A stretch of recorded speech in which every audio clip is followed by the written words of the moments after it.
Alors, Pierre Priat, oui,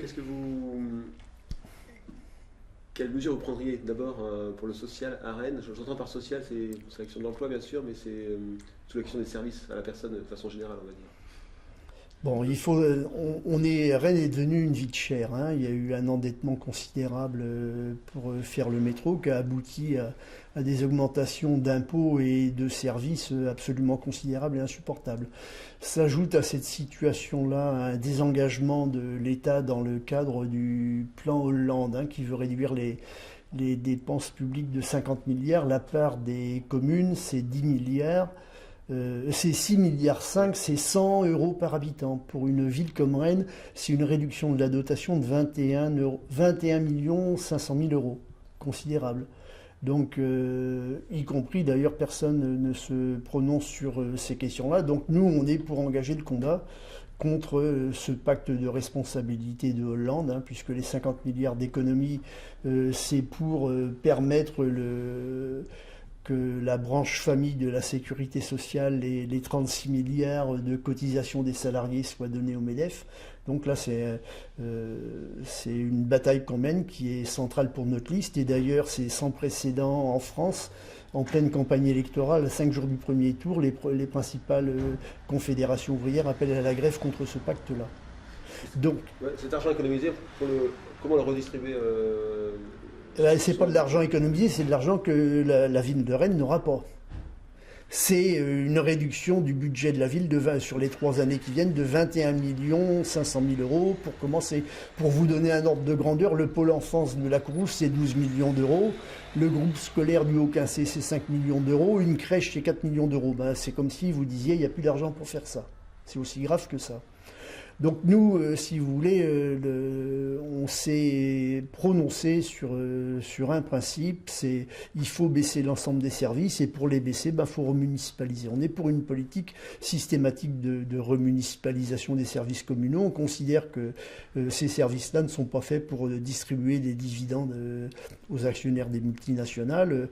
On regrette que ces questions-là ne soient pas à l'ordre du jour de la campagne. On est les seuls à les poser. On regrette que la question de l'eau et les décisions ont été anticipées comme celle des transports pour que les citoyens n'aient pas à se prononcer.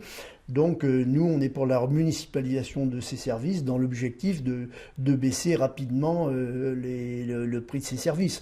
Un ticket de métro à 1,40 €, c'est pas supportable. Le prix du mètre cube d'eau qui augmente de 45% en un mandat, c'est intolérable. Et bon, le chauffage urbain qui explose, le coût de l'énergie qui explose. Une municipalité ouvrière doit prendre ce problème-là à bras-le-corps.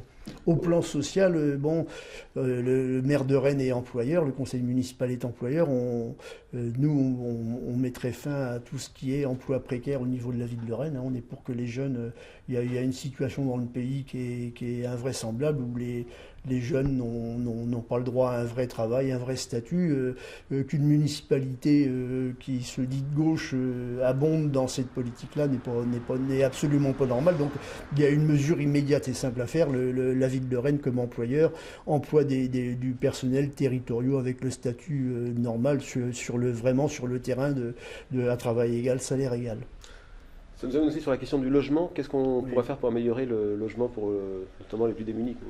Alors, pour améliorer le logement, nous, on est pour la remunicipalisation de l'office des HLM, hein, puisque sous l'exigence de l'Union européenne en 2004, en fait, il y a eu une vague de privatisation des offices, puisque l'Union européenne considère que le marché du logement, c'est leur terme, doit être régi par le principe scandaleux de la concurrence libre et non faussée, et que c'est interdit de mettre sur le marché des logements avec des loyers réellement modérés.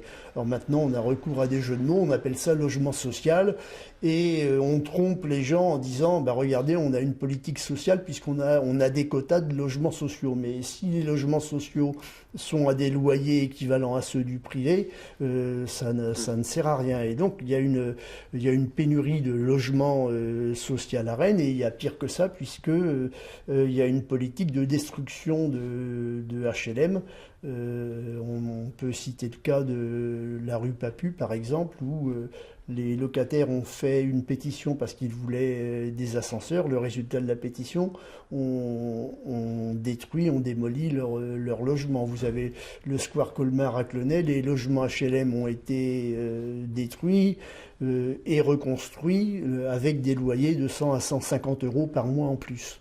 Donc nous, on veut mettre fin à cette politique-là, qui est elle aussi initiée par l'Union européenne, puisqu'elle subventionne à hauteur de 2000 euros par logement détruit. La majorité sortante là, met en valeur sa mixité sociale. Pour vous, ça n'existait pas vraiment? Est-ce que si c'est le cas, est-ce que c'est quelque chose à accroître? Oui, mais c'est la mixité, l'équité, c'est des mots creux. On les utilise à toutes les sauces. C'est réversible, hein.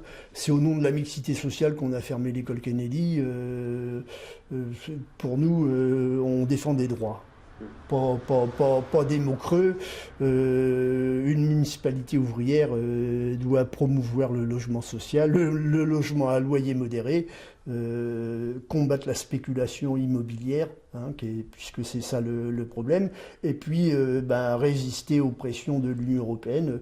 Nous, on est pour que le marché du logement soit faussé, que la concurrence soit absolument faussée par une intervention volontaire de la municipalité, d'offices municipaux qui mettent à la disposition de ceux qui en ont besoin des loyers, des logements à loyer modéré.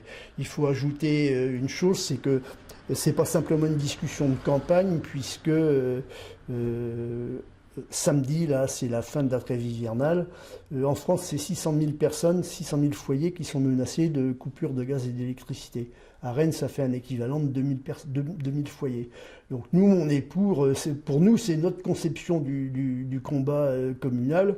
Le maire de Rennes devrait prendre un arrêté, là, aujourd'hui, demain, interdisant sur le territoire de la commune toute coupure de gaz et d'électricité. On se rencontre, hein, ça fait peut-être la transition avec l'autre problème, mais il y a une précarité énergétique, on appelle ça comme ça maintenant, qui commence à devenir effroyable en France. Il y a 3 millions, 3 500 000 personnes qui disent souffrir de froid.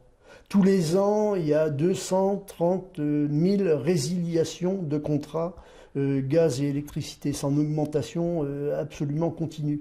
C'est-à-dire que c'est des gens qui n'ont plus d'abonnement et sont obligés de recourir à des expédients pour se chauffer, s'éclairer, etc. C'est ça la situation. C'est une priorité absolue de l'action municipale, d'une action sociale, et personne n'en parle.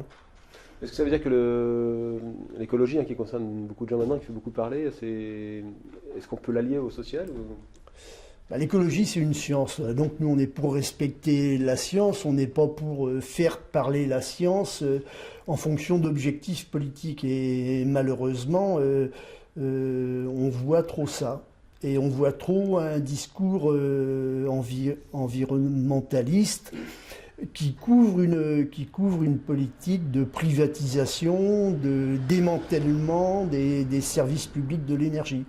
On est pour, donc c'est l'Union européenne qui promeut toute cette politique-là, mais c'est vrai que nous, on est pour un retour au monopole d'EDF, on est pour la renationalisation, pour revenir à des coûts de l'énergie qui soient des coûts supportables par la population. Il y a quand même si vous voulez, le prix du kilowatt a augmenté de 9% au 1er janvier, c'est une augmentation qui est considérable chaque année. Bon, le Grenelle de l'environnement, ça nous donne l'impression, sous l'égide de Sarkozy, sous les directives de l'Union européenne, de fournir un discours idéologique approximatif qui camoufle ça. Et nous, on ne l'accepte pas. On constate que cette politique-là, on culpabilise les gens pour mettre en place des systèmes fiscaux, pressurer la population.